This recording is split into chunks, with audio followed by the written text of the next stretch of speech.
SSC एमटेस हवालदार भरती 2025। नमस्कार विद्यार्थी मित्रांनो, तुमच्यासाठी अतिशय आनंदाची बातमी घेऊन आलाय। एसएससी एमटेस हवालदारची मंत्रालयामध्ये भरती निघाली आणि या भरतीमध्ये शिक्षण फक्त 10वी पास लागते। महाराष्ट्रातील तुम्ही कोणत्याही जिल्ह्यातले असाल तर मुला मुलींना फॉर्म भरता येणार आहे। एसएससी एमटेस हवालदार भरतीमध्ये ऑनलाईन पद्धतीने फॉर्म भरणे सुरू आहे। फॉर्म भरण्याची जी शेवटची तारीख आहे 24 जुलै 2025 फॉर्म भरण्याची शेवटची तारीख आहे आणि 26 जून पासून ऑनलाईन पद्धतीने फॉर्म भरणे सुरू झाले आणि 1075 जागांसाठी ही भरती निघालेली आहे। आणि आपलं जर या भरतीमध्ये सिलेक्शन झालं तर महाराष्ट्रामध्ये आपल्याला ड्युटी करावं लागणार आहे। छत्रपती संभाजी महाराज नगर, नागपूर, पुणे, मुंबई या 4 ठिकाणी आपल्याला ड्युटी करावं लागणार आहे मंत्रालयामध्ये। आणि त्याचबरोबर एसएससी एमटेस हवालदार भरतीमध्ये सिलेक्शन होण्यास जास्त चान्स आहे। मी तुम्हाला असं कोण सांगू राहिलो, 40 मार्काचा यामध्ये पेपर असणार आहे आणि पासिंग खूप कमी ठेवण्यात आले। युआर कॅटेगरीसाठी 12 मार्कावर पासिंग, एससी कॅटेगरीसाठी 8 मार्कावर पासिंग, ओबीसी ईडब्ल्यूएस कॅटेगरीसाठी 10 मार्कावर पासिंग आणि पेपरमध्ये निगेटिव्ह मार्किंग नाही आहे। तर या भरतीमध्ये उंची किती आहे, छाती किती आहे, ग्राउंडला कोणकोणते वेळ, लेखी परीक्षेचा अभ्यासक्रम काय, निवड प्रक्रिया काय आणि यामध्ये सिलेक्शन होण्यासाठी कट ऑफ मागच्या वर्षीचा किती गेला होता, या वर्षी कितीपर्यंत जाऊ शकते, याबद्दल सुद्धा आपण आज व्हिडिओच्या माध्यमातून बोलणार आहे। तर आजचा व्हिडिओ खूप महत्त्वाचा होणार आहे। व्हिडिओ शेवटपर्यंत बघा आणि व्हिडिओला आताच लाईक करा। नमस्कार विद्यार्थी मित्रांनो, माझी नोकरी कॉर्नर युट्यूब चॅनलवर मी गोपाल अनखळे तुमचं सर्वांचं सहर्ष स्वागत करतो। तर मित्रांनो, व्हिडिओचा थंबनेल बघून तुमच्या लक्षात आलं असेल की आपला व्हिडिओ कोणत्या टॉपिकवर होणार आहे। व्हिडिओ सुरू करण्याच्या आधी आपल्या युट्यूब चॅनलला सबस्क्राइब करा, जेणेकरून प्रत्येक भरतीचे अपडेट तुमच्यापर्यंत सर्वात आधी पोहोचेल। जास्त करून एसएससी एमटेस हवालदार भरतीच्या रिलेटेड जास्त व्हिडिओ आपल्या चॅनलवर अपलोड करत असतो आणि 10वी 12वी पास भरतीच्या रिलेटेड जास्त व्हिडिओ आपल्या चॅनलवर अपलोड करत असतो। व्हिडिओ सुरू करण्याच्या अगोदर सर्वांना एक रिक्वेस्ट आहे, तुम्ही आपला व्हिडिओ कोणत्या जिल्ह्यातून पाहून राहिले हे नक्की कमेंट बॉक्समध्ये सांगा, जेणेकरून मला सुद्धा अंदाज लागणार आहे की आपला व्हिडिओ कोणकोणत्या जिल्ह्यापर्यंत पोहोचून राहिला। तर पहा, एसएससी एमटेस हवालदारची ही भरती झाली आणि या भरतीमध्ये जर आपलं सिलेक्शन झालं तर आपल्याला ड्युटी कुठं करावं लागणार आहे। तर पहा, मंत्रालयामध्ये आपल्याला ड्युटी करावं लागणार आहे। जे सडक मंत्रालय झालं, परिवहन मंत्रालय झालं, जे पण मंत्रालय असते तर त्यामध्ये आपल्याला ड्युटी करावं लागणार आहे। तर इथून 15-20 वर्ष अगोदर एसएससी एमटेस हवालदारांना जे काम करायला लागत आहे, तर पहा याच्या अगोदर जे नॉर्मली काम करावं लागत आहे, पण आता जे यामध्ये फाईल आपल्याला नेण्याचं काम या ठिकाणी करावं लागते, एक लक्षात ठेवा।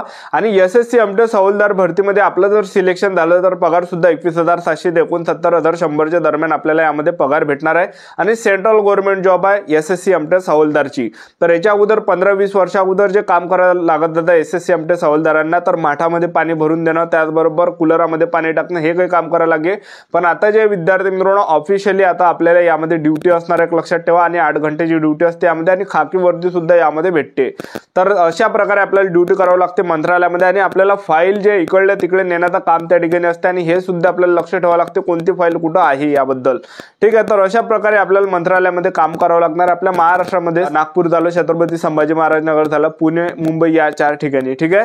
आणि यामध्ये महाराष्ट्र असे राज्यानुसार सुद्धा यामध्ये कट ऑफ लागत असतो। तर यामध्ये आपण वयोमर्यादा जर विचार केला तर 18 ते 27 वर्षापर्यंत वयोमर्यादा ठेवण्यात आलाय।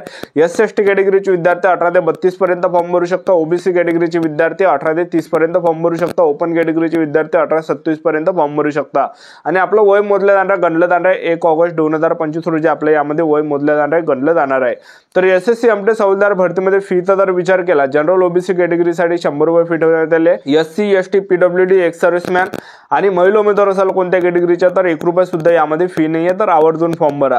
तर निवड प्रक्रियेचा जर पाहिलं एसएससी एमटेस हवालदार भरतीमध्ये पहिल्या टप्प्यामध्ये आपला पेपर असणार आहे, 2 यामध्ये पेपर आहे, दुसऱ्या टप्प्यामध्ये आपलं ग्राउंड असणार आहे, तिसऱ्या टप्प्यामध्ये डॉक्युमेंट व्हेरिफिकेशन, चौथ्या टप्प्यामध्ये मेडिकल, अशी संपूर्ण निवड प्रक्रिया एसएससी एमटेस हवालदार भरतीची आहे।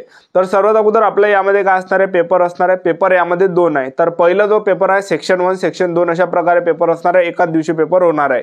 पहिला सेक्शन 1चा पेपर झाल्यानंतर लगेच सेक्शन 2चा पेपर त्या ठिकाणी लागणार आहे। तर सेक्शन 1चा जो पेपर असणार आहे हा क्वालिफाय पेपर आहे। तर सेक्शन 1 मध्ये जे प्रश्न परीक्षेला विचारले जाणार आहे, बुद्धिमत्ता चाचणीचे 20 प्रश्न परीक्षेला विचारले जाणार आहे, गणिताचे 20 प्रश्न परीक्षेला विचारले जाणार आहे, टोटल 40 प्रश्न परीक्षेला विचारले जाणार आहे। एका प्रश्नाला 3 गुणा 120 मार्काचा पेपर असणार आहे आणि यामध्ये पेपरमध्ये निगेटिव्ह मार्किंग नाही आहे। पहिलं तर आपल्याला 40च्या 40 प्रश्नावर टिक करून यायचं आहे, कारण की निगेटिव्ह मार्किंग नाही आहे। आणि आपण गणित बुद्धिमत्ता केलंही नाही तरी चालते, कारण की मेरिट जे आहे विद्यार्थी मित्रांनो गणित बुद्धिमत्ता चाचणीवर नाही लागून आले, पहिल्या पेपरमध्ये मेरिट लागत नाही, जो सेक्शन 2चा पेपर आहे त्यावर मेरिट लागते।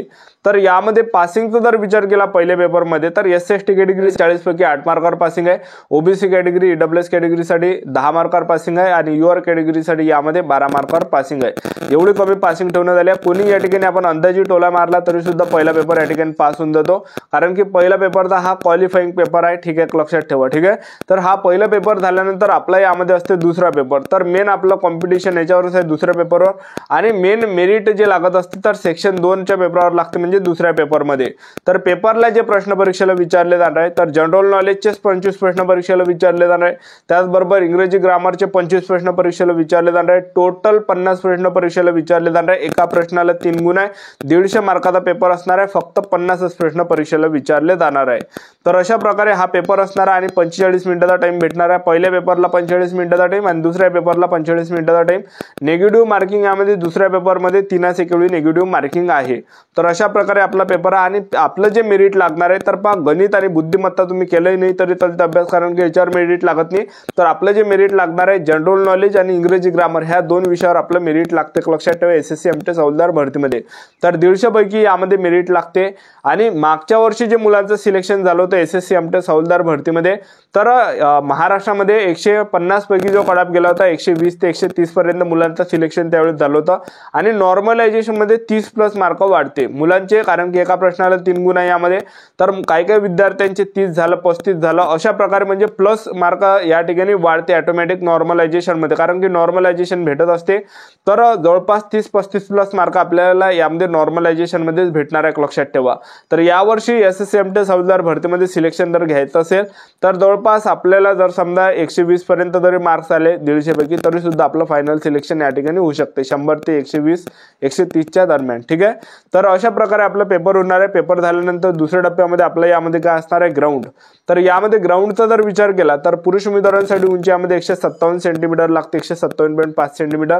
महिला उमेदवारांसाठी उंची 152 सेंटीमीटर लागते. छाती 81 सेंटीमीटर फुगून 5 सेंटीमीटर भरले पाहिजे पुरुष उमेदवारांसाठी. आणि महिला उमेदवारांसाठी जर पाहिलं तर महिला उमेदवारांसाठी यामध्ये छाती लागत नाही. आणि यामध्ये ग्राउंडचा जर पाहिलं एसएससी एमटेक हवालदार भरतीमध्ये पहिला जॉईंट पुरुष उमेदवारांसाठी आहे 1600 मीटर रनिंग आहे. 1600 मीटर रनिंग आपल्याला 15 मिनिटांमध्ये मारायची आहे. तर 15 मिनिटांमध्ये आरामात आपण 1600 मीटर रनिंग मारून देतो. तर एवढं यामध्ये एकच इव्हेंट आहे. आणि महिला उमेदवारांसाठी जर पाहिलं तर 1 किलोमीटर रनिंग महिला उमेदवारांसाठी आणि 1 किलोमीटर रनिंग महिला उमेदवारांना 20 मिनिटांमध्ये मारायची आहे. तर 1 किलोमीटर रनिंग महिला उमेदवार 20 मिनिटांमध्ये आरामात या ठिकाणी मारून देते. तर आपल्याला पूर्ण फोकस जे या ठिकाणी ग्राउंडवर नाही ठेवायचा, आपल्याला पूर्ण फोकस या ठिकाणी पेपरवर ठेवायचा आहे. कारण की यामध्ये मेन जे आपलं सिलेक्शन होणार आहे हे पेपरच्या बेसवर होणार आहे. ग्राउंड फक्त क्वालिफाय असतं, ग्राउंडला मार्क नसते एसएससी एमटेक हवालदार भरतीमध्ये. फक्त आपल्याला ते तेवढ्या मिनिटांमध्ये मारायचे. पुरुष उमेदवारांना 1600 मीटर रनिंग 15 मिनिटं मारायचे आणि महिला उमेदवारांना 1 किलोमीटर रनिंग 20 मिनिटांमध्ये मारायची आहे. तर अशा प्रकारे आहे. तर आतापासून सर्वात जास्त जे फोकस तुम्हाला करायचं आहे तर ते पेपरवर करायचं आहे, कारण की ग्राउंड असंच निघून जाते. आणि एसएससी एमटेक हवालदार भरतीचा जो पेपर आपल्या महाराष्ट्रामध्येच होणार आहे.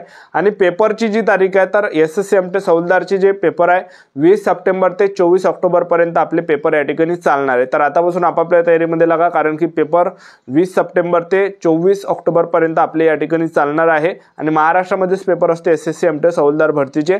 तर जे पण जवळचं सेंटर तर ते आपल्याला भेटणार आहे. फॉर्म भरताना तुम्ही जवळचं सेंटर टाकलं तर ते सेंटर आपल्याला पेपरसाठी भेटणार आहे.